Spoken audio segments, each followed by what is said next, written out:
You can't hate yourself into being healthy. Yeah.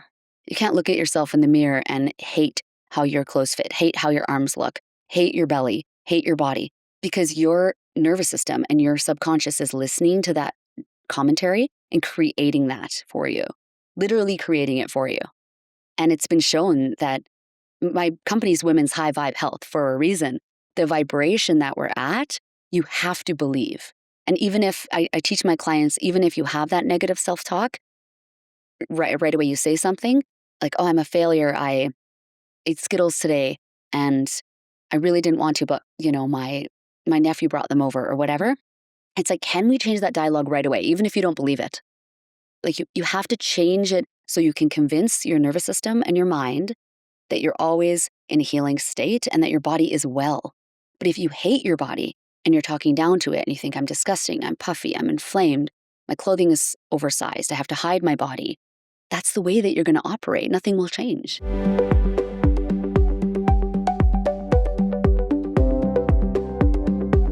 Have you ever thought to yourself, you're doing everything right, you're staying active, you're eating healthy, but you're constantly tired and not feeling good?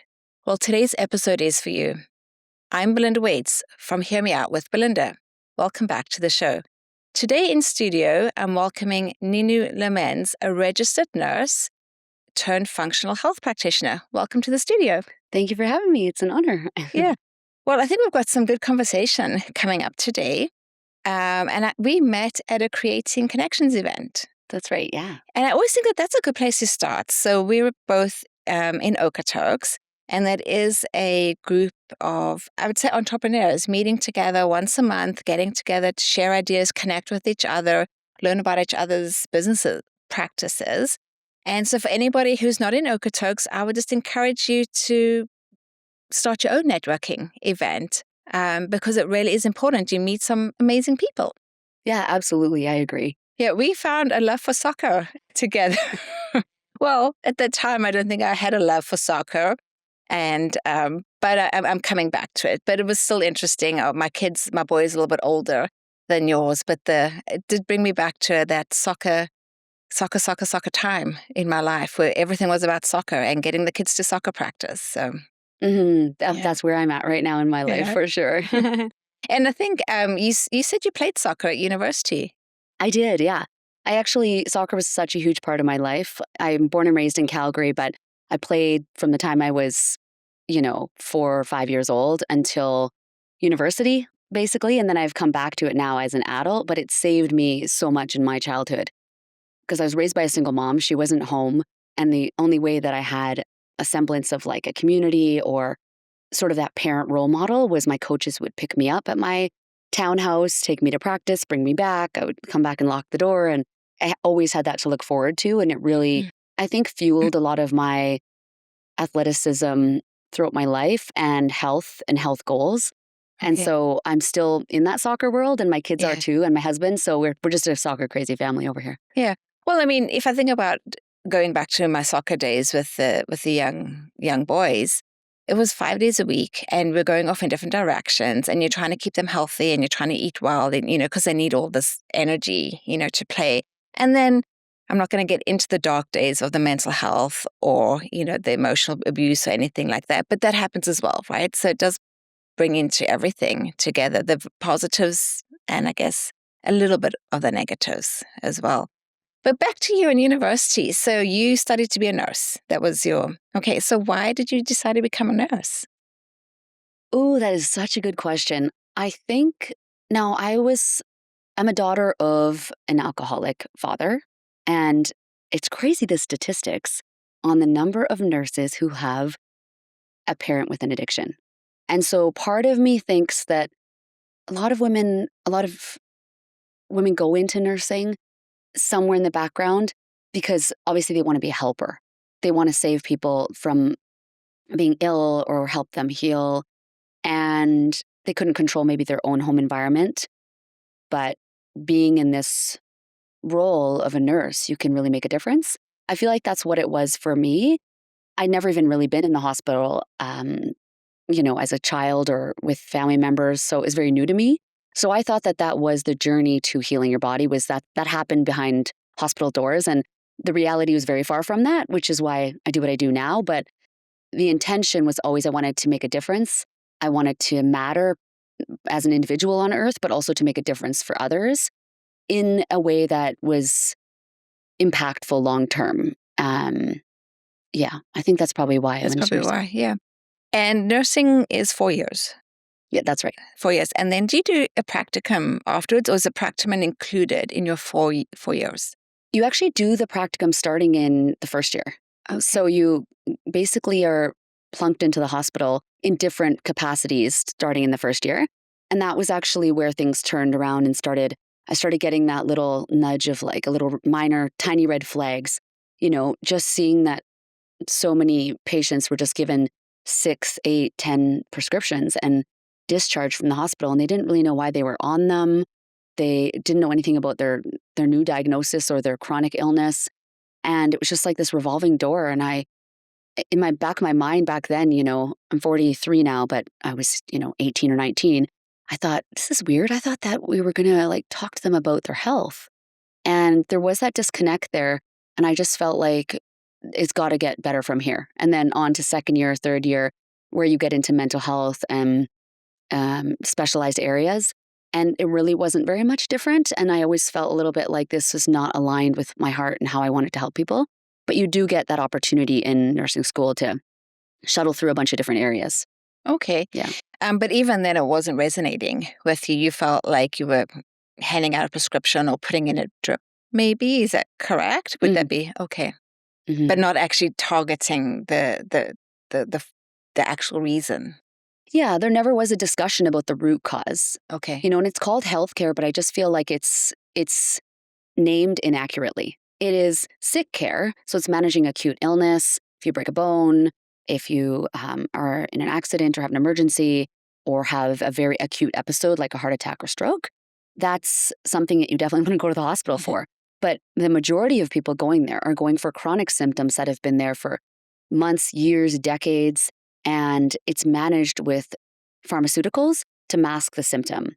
And when we discharge patients, or even during the time that they were in the hospital bed, there is no teaching about nutrition, lifestyle, stress, environment, adrenals, like nothing, blood sugar. It's just so far away from the realm of health. It would blow your mind if, you really saw how it's so pigeonholed into here, and they're so overrun. The numbers are overrun with how many people are coming in and out and the pressure that the staff is under. And that's not to say if they had more time that they would give that education, because it's just not part of the medical model. The medical model is you get diagnosed and there's a drug to go with your diagnosis that will manage the symptoms. And if it gets bad enough, we can perform surgery or put you on trial drugs, which are a lot stronger, and then, work on the immune system level. But it's not getting to that root. And that's where I was like, no, we can do better. And it kind of led me away from the hospital environment. Okay. So tell me a little bit about that. So what path, you said functional medicine. So tell me a little bit more about that. So when I have 2 boys and they're now 13 and 11. And when my 11-year-old was 0 to 2, he did not sleep well at all. He was up every hour and a half to 2 hours for 2 years. So the first 2 years of his life, I was up nursing him at 11 p.m. and 1 a.m., 3 a.m., 5 a.m., and then up with my other one at 7. And I did that for 2 years, and it just destroyed my health. Like I ended up bloated. I was reacting to foods. I had cystic acne, PMS, headaches, migraines, sinus infections, allergies, eczema. Like all of these things were happening. And I was like, what is going on here? And this is before I really knew about integrative health. And I went to my doctor, like most people do. I was like, no, I just don't feel like myself. I'm irritable, snappy, no patience. Periods are painful. I got cracking eczema on my hands. And she ran, the blood work, and it all came back normal. And I was suddenly like full circle, where I was like, wait a minute, this is what all these patients have been going through all these years that I've been in the healthcare system. And I just realized that if anyone was going to help me, it was myself. Like, you have to help yourself. You have to be your own primary care provider and understand your body. So that really led me on a path to seek answers elsewhere. So I started digging and doing research and applying for different programs through the US. So I became an integrative health practitioner. and studied alternative functional lab testing and what they can tell us about the body in terms of those root causes. So when I did that, I found all these root causes for myself that the blood work was never going to show, that the medical system doesn't look for. And I was able to resolve those. And my symptoms, when I healed those areas, literally went away. And I knew then that this was the avenue I had to take, because it was bringing together these different avenues of health so that the body could thrive, because we were removing the factors that are negatively impacting it and then changing our lifestyle, nutrition, environment to create health. Okay. Yeah.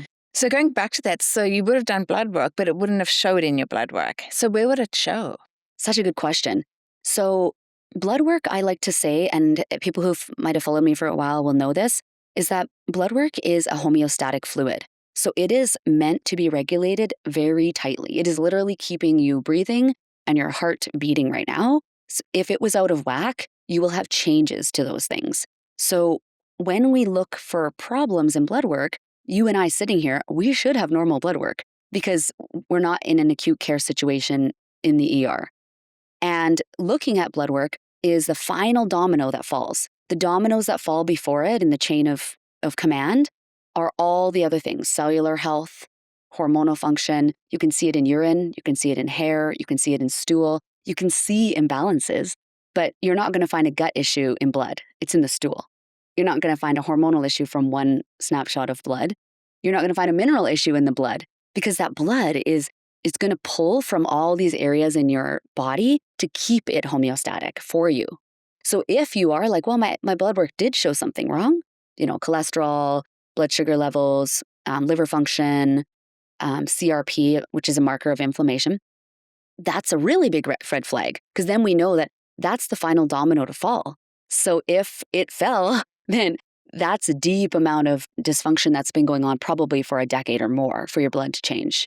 Okay. So blood should be normal, and we need to look other places and use symptoms as a guide for the body to determine where's the symptoms primarily stemming, what test would give us answers as to what the imbalance is, and then from there, get a personalized plan to resolve that.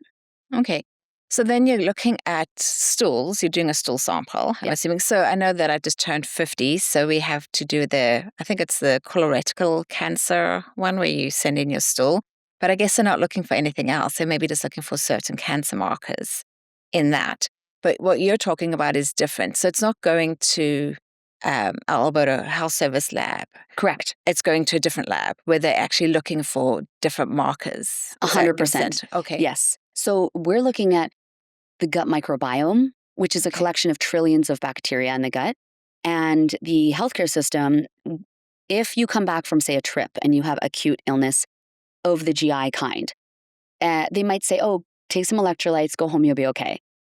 And if that persists, where it's persistent loose stools, or you have a fever and you have other symptoms, then they might say, okay, fine, we'll test your stool. They're looking for bacteria and parasites in that stool that are limited to a few. So look for a few bacteria, look for a few parasites, and give you medication if they come back. That's the extent of looking at the microbiome for them. But we know that microbiome collection, Belinda, it is running everything in your life. These trillions of bacteria, they create your cravings, your energy level, insulin resistance, thyroid conversion, estrogen elimination, disease risk. They fuel your neurotransmitters. They signal cells to make the neurotransmitters in your brain. So your serotonin, which keeps you happy and not anxious, the opposite of anxious, 90% of that is made in a healthy gut. 50% of your dopamine for motivation and drive, and 50% of your GABA to help you feel calm. So neurotransmitters, mood, cognition is made in the gut. Immune function is made in the gut. Estrogen elimination is regulated. Thyroid conversion, 20% of it.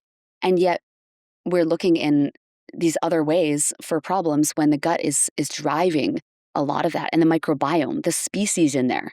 And the modern day life is really skewing those species. So we have high levels of inflammatory bacteria. We could have pathogenic bacteria. We could be low in the good bacteria because we lack a diet that would help keep that in balance. And none of that's going to show up on, blood work or the stool test that they won't run for you, because unless you come back from a trip and it's very acute and you're very weak and ill, they might. And then still, the only prescription will be to give you antibiotics. So they don't use stool as a valuable marker. They really rely on blood to the detriment of finding the answers, unfortunately. I think I want to come back to the microbiome and probably food and how it impacts everything. But I do want to touch on just some of the other tests that you mentioned. So the stool, obviously, will do microbiome. What about hair follicles? That will tell you hormones. Do you do that? Do you focus on that as well? Yeah, super good question. Hair actually looks for minerals.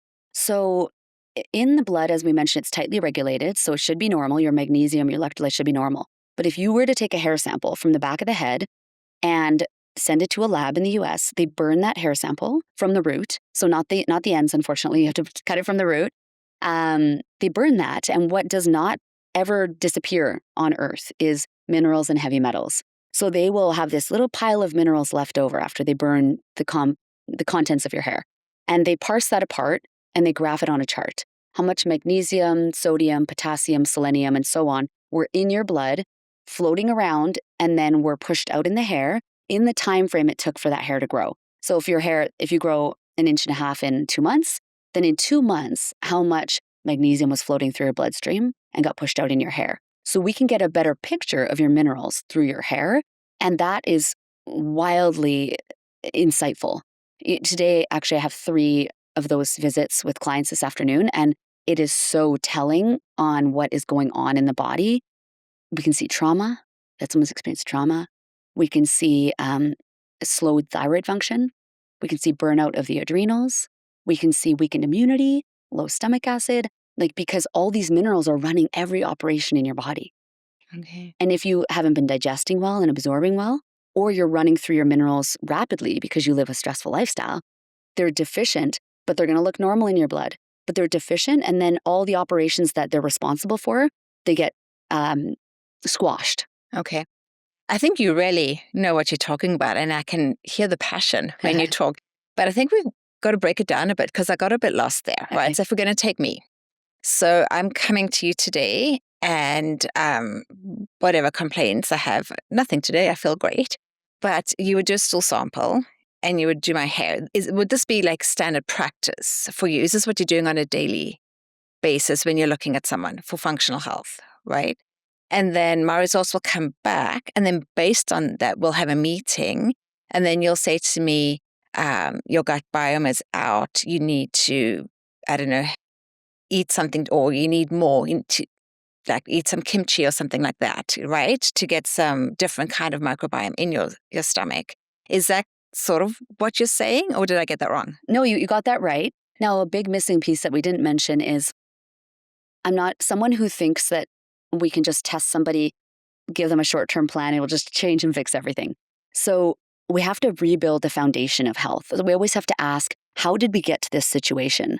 Like if I have patients that have Crohn's or colitis or IBS or anxiety, it's like, how did we get here? What lifestyle, nutrition choices, environmental circumstances led to the development of this? So before we even look at the testing on a visit like that, there's education that needs to happen and changes in the lifestyle. So the way that I primarily work with women over the last 6 or 7 years is inside a 6-month program. So they're making changes week by week to blood sugar levels, to how their gut habits are and their digestive habits, to their nervous system and their stress. And they're implementing strategies to reduce stress on a daily basis at like a micro level so that the nervous system can be in a state where it can allow change and healing to happen. And then we look at the environment. What products are in your house? What types of cleaning products or personal care products are you using? We look at sleep. We look at boundaries, relationships. So it's a total rebuilding of the foundation where we're making sure every rock of women's health is turned over. And then we're looking at testing in month 2 and 3 and saying, okay, you've already seen changes to energy, to sleep, to mood, digestive function is smoother. Now let's see what's going on in the microbiome, what's going on in the minerals. And then we can give you a plan to just further you along your journey. But making the changes is necessary beforehand to really live a life that promotes health and change long term. So not a on the wagon, off the wagon, but just sustainably creating health. Okay. Yeah. And is it covered through Alberta Health Services? No, it's not. No, it's okay. No, so I am still a registered nurse, but registered nurse care generally is covered in people's healthcare plans if it's, you need an overnight nurse because you broke your leg and you can't walk or something like that. But I'm not. So it's a private program, and the testing is through the US, as I mentioned. They don't run similar testing in Canada that's as valuable as the tests that I've been tried and true using for, 6 or 7 years. And so it's one of those things where we're conditioned to think that healthcare is covered, but really sick care is. If you Okay. are sick and ill in an emergency or needing an operation of medical necessity, most of that's going to be covered for you, right? Under the hospital roof Okay. is physically covered. Anything outside the hospital roof or clinic roofs generally are not. So it's almost like preventative care, right? If you're taking care of yourself and trying to do all the right things, that's not covered. But only when you get to that point where you're sick and you need a diagnosis, that's when it gets covered. 100%. And that's Okay. why we have there's so much of a runway. There's a runway that you have where you can be completely responsible for your health and detour that you're going to end up with one of these conditions. Because even though we're well now, you in turning 50 and me in my 40s, it's easy to think, oh, I'm not going to be one of those people. But the statistics don't lie. 1 in 2 people cancer, 1 in 2 heart disease, or 1 in 3. It's the majority of the population is going to succumb to preventable, reversible illness. Okay. Because we're living a life, and it's not convenient to hear because our life is a very big comfort zone, right? Temperature controlled homes, cars, Uber Eats, skip the dishes, takeout meals, wonderful restaurants, energy drinks. There's societies built to really have us have everything with the click of a button. And now with GLP-1s and drugs and peptides, everyone wants the shiny object.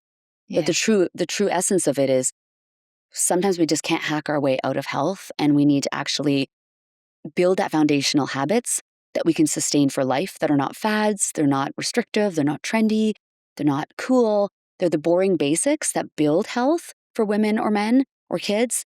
And then we can look at these, peek into the depths of the body in the stool, the hair, or urine for hormones, and start to go, oh, I have this little imbalance. I'm going to get on top of that now.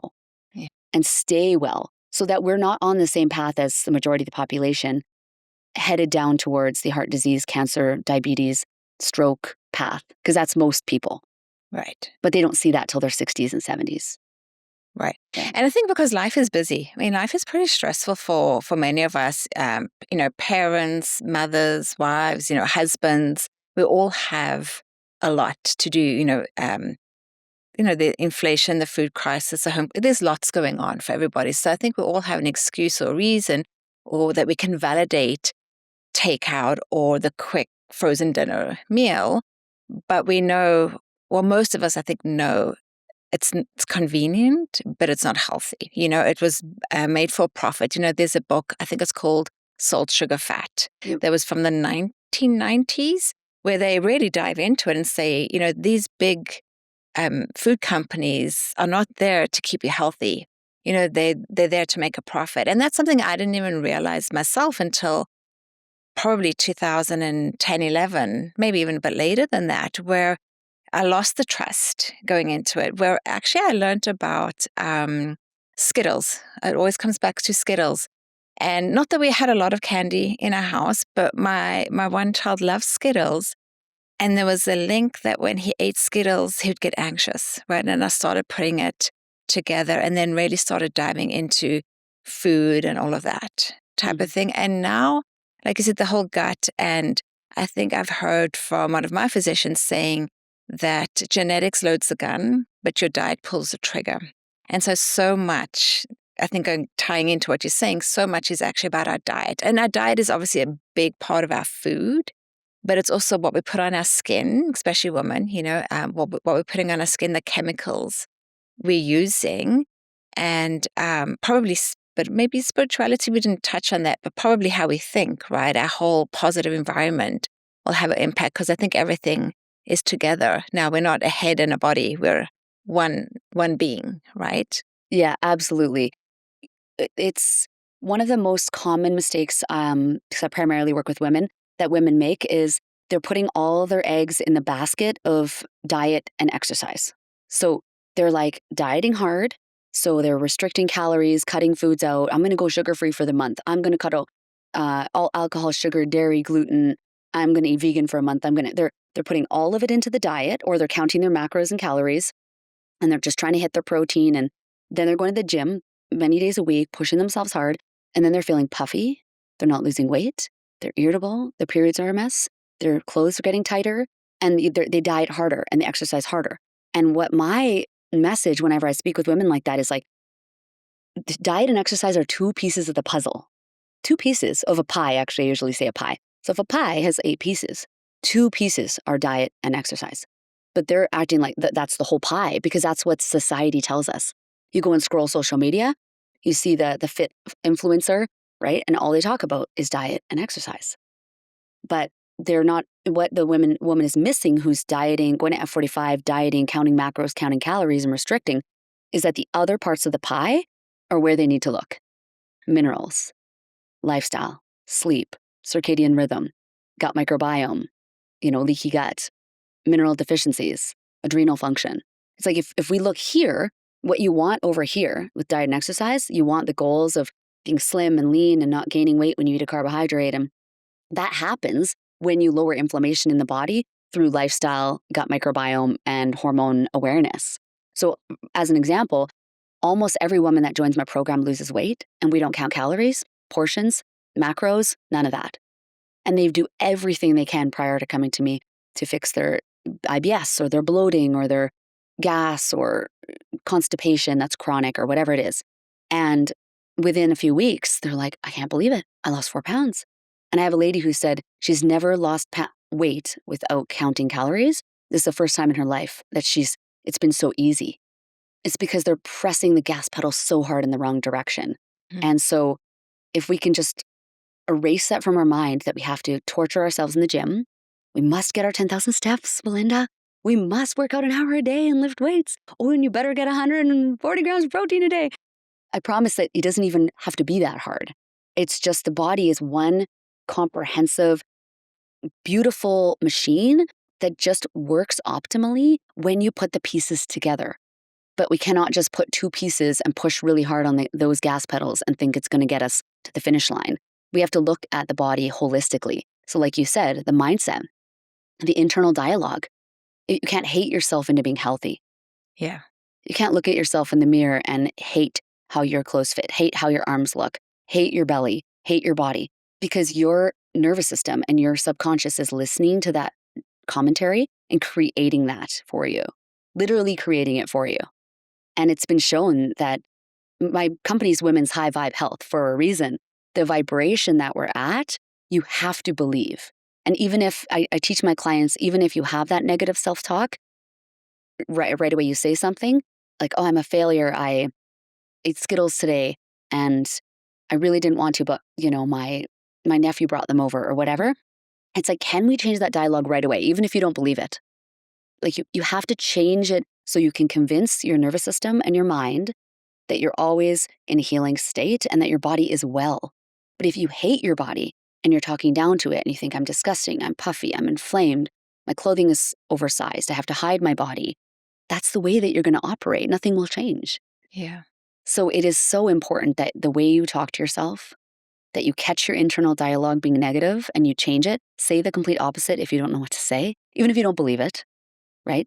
And your body will connect you closer to what your mind is saying. So it's really important to audit that for yourself. Yeah. I think going through my own struggles with weight loss is, it just comes to mind, there was definitely those times where you are doing everything right, and I was running or walking. I mean, my kids would have called it fast walking or maybe jumping, not really running, but, you're trying to do all these things, and you're eating correctly, everything is made from scratch. But the part that I was missing is running and being like punishing myself, right? Saying like, this is what you get, like what, but not understanding that it's your beautiful body. Like there's so much to be grateful in it, that you can run, that you can see, that you can hear and do all these different things.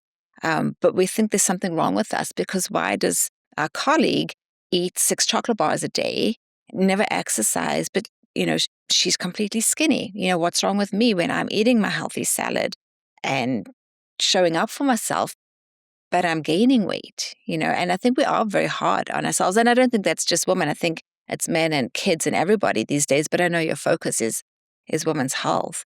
But and I don't know if society teaches us that. I don't know if it's from social media or TV ads or what it is. But there is something there that we lean towards, like, there's something wrong with us if we're doing everything right.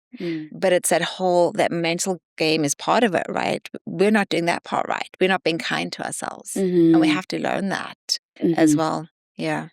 Definitely. With seeing that woman, like the coworker of yours or the friend who's, eating all the things and still thin on the inside, it's easy to think that they're well, but I can promise you, because it's, what is the saying, like, publicly perfect, but behind closed doors, not. So I can tell you that that person might have anxiety. They might not sleep through the night. They might have painful periods. They might be, have, cystic acne or acne on their back. They might, like, there's so many behind the door struggles that women have that they might not have weight as a primary issue, but they do have a lot of other manifestations of the way they're living that come through. Like, my kids say sometimes, well, how come all my classmates are eating, all they're eating is like 5 or 6 packaged things, and then they have like carrots and, whatever, crackers for lunch. And, they don't have any problems. And then we say to them, everyone's journey is different. So you don't know, do those kids wake up with nightmares? Do they get headaches? Do they go home with tummy aches? All of which things, for example, healthy kids shouldn't have. And it's normalized. Like, oh, I just have a headache after eating. I'm going to go home, as a grade school child or a high schooler, or I have period pain. So it's normalized as minor things. But those are manifestations of bigger issues. But sometimes when the weight is the focus, we forget that health is not just a body weight on the scale. It's, do we have energy? Do we have a stable mood? Do we have a sharp brain and cognition and memory? Do we have healthy bowel movements? Do we have regular pain-free periods? Do we have any signs of inflammation like joint pain, jaw pain, headaches, muscle aches, stiffness? These are all signs of inflammation, but they're not always going to manifest as weight. And for the woman who is the skinny and eating all that, the journey that they're on is towards insulin resistance and fat on the inside and not on the outside. So fat can build up internally, where it's not going to be the fat you can pinch, which is actually less harmful. The fat you can pinch is less harmful than the fat that's around the organs on the inside. So that's that, you see the man or even the woman that's skinny in the arms and legs, and then they have a bit of a belly. Okay. That's visceral fat, and that's dangerous fat that contributes directly. It creates inflammatory compounds, and it creates directly or contributes to the development of chronic illness and disease. So people can still be thin and have problems. Okay. And I think that, once again, that's going back to our school days, right? We assume that the person who is thin is healthier than the person who's slightly overweight, but it actually could be opposite. 100%. Right there. So going back to being the girl that was maybe overweight, I struggled with an eating disorder for probably about 11 years. I was bulimic. And then I think since then it's really messed up my gut health, probably because then I was always dieting. I did Weight Watchers. I did I don't know, whatever weight loss program was out there, I've always done it. But then I also used to drink diet soda, and I had a lot of aspartame in it. And I picked up that I constantly had headaches. And when I dropped the diet soda, the headaches went away. This has been part of my sort of health and healing journey over the past few years, many years actually. But what would you say to me if I wanted to sign up with you? What could I expect to happen over the next 6 months? So I find that there's one of kind of 2 women that tend to join my program. Either they don't have blatant overt symptoms, but they're like, I have a little of this, a little of that. I want to be well for the long term, and I want to really erase the confusion, the overwhelm, about what to do in terms of how to eat, move, live to be well. And they're willing to invest in their long-term health. Or have the woman that's at rock bottom, where they're like, I have no answers from my doctor. I've been to a specialist. I've even tried a naturopath. I've tried diets. I've done it all. I need to get better for my kids, for my energy, for myself, that kind of thing. So one of those two, it sounds like you're more on the end of optimizing your health and really some of these deeper rooted issues, just sort of putting them to bed, being like, I don't want to have to be concerned about food and diets.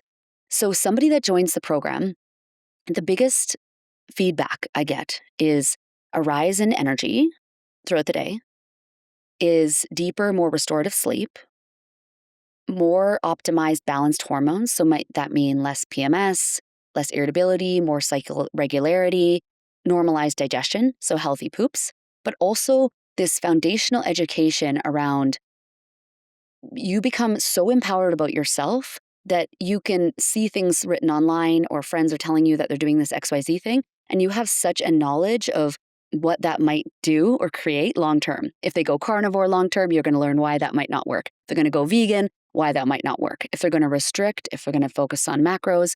So I teach you how to be well in any decade, in an evergreen way, where it's like this program has been going for 7 years. And I was asked once, do you update it?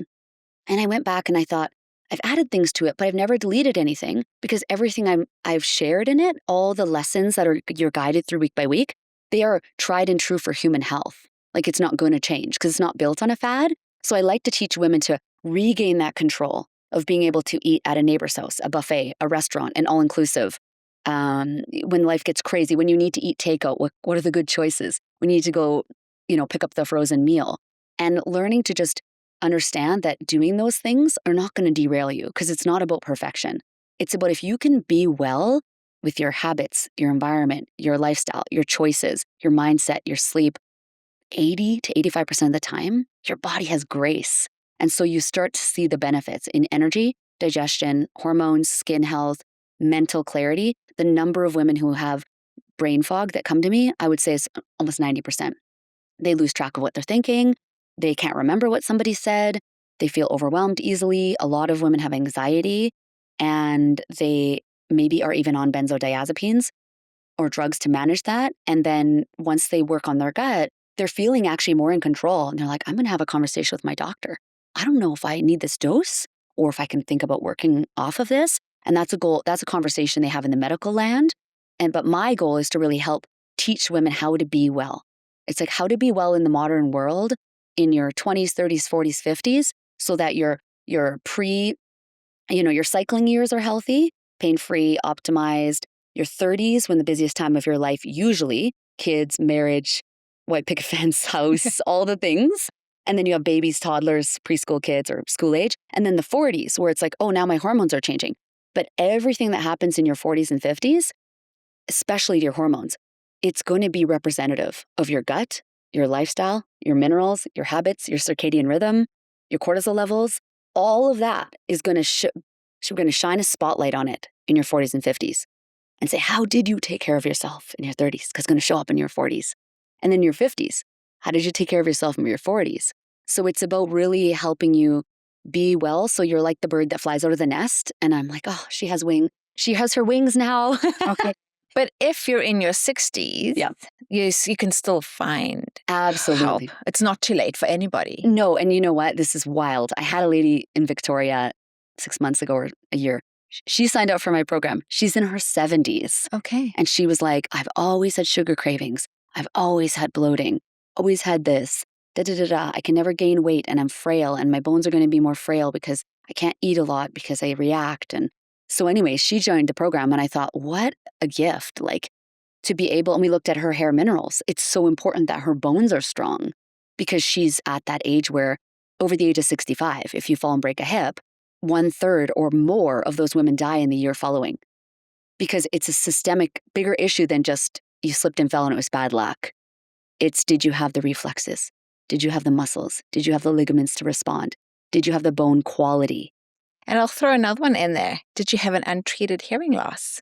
Because you're actually 3 times more at risk of falling if you have an untreated hearing loss. If you treat your hearing loss, you don't eliminate the risk, but it becomes the same as a person without a hearing loss. So I'll just throw that one in there Wow. as well. Yeah. That is fascinating.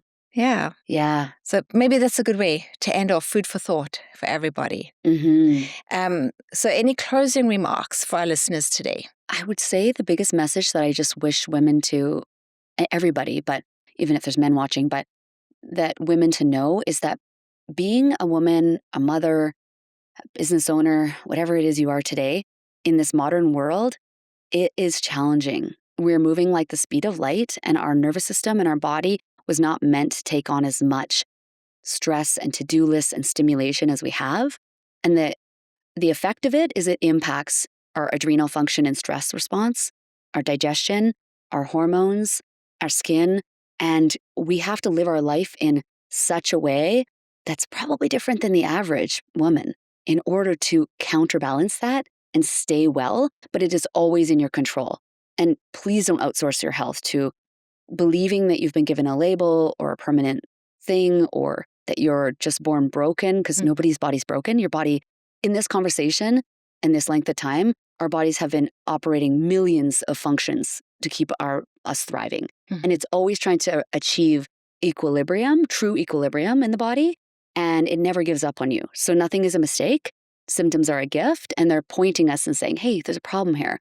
Check it out, get to the root of it, and you can thrive. It's really through every decade. I think that's a beautiful message for everybody. And if you're a thriving woman, you can help your family thrive. 100%. Perfect. Thank you for joining me today. Thank you for having me, Belinda. It's been a pleasure.